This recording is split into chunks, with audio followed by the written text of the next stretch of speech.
సినీ ఇండస్ట్రీలో విషాదం చోటు చేసుకుంది. ప్రముఖ తెలుగు, కన్నడ నటి పవిత్ర జయరాం రోడ్డు ప్రమాదంలో మరణించారు. జీ తెలుగులో వస్తున్న త్రినయని సీరియల్లో తిలోత్తమ అనే నెగిటివ్ రోల్ ద్వారా మంచి గుర్తింపును తెచ్చుకుంది.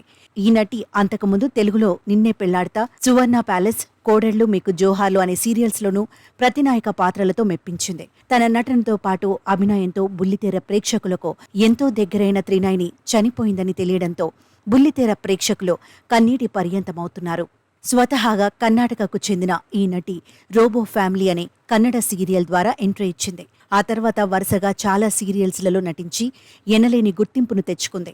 తెలుగులో నిన్నే పెళ్లాడతా అనే సీరియల్ ద్వారా తెలుగునాట అడుగుపెట్టి ఇక్కడ కూడా మంచి అవకాశాలను దక్కించుకుంది. చిన్నతనంలోనే పెళ్లి చేసుకున్న పవిత్ర ఆ తర్వాత భర్తకు దూరంగా ఉంటోంది. ఇదిలా ఉండగా తనకు ఓ కుమారుడు, కుమార్తె ఉన్నారు.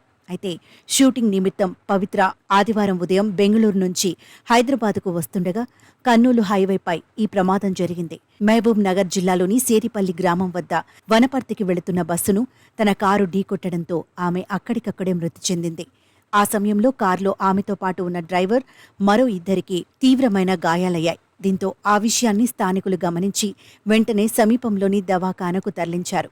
ఇదిలా ఉండగా నటి పవిత్ర మృతితో కన్నడ, తెలుగు టీవీ ఇండస్ట్రీలో తీవ్ర విషాద ఛాయలు అలుముకున్నాయి. తోటి నటులు ఆమె మృతికి సంతాపం తెలుపుతూ పవిత్రతో తమకు ఉన్న జ్ఞాపకాలను గుర్తు చేసుకుంటున్నారు.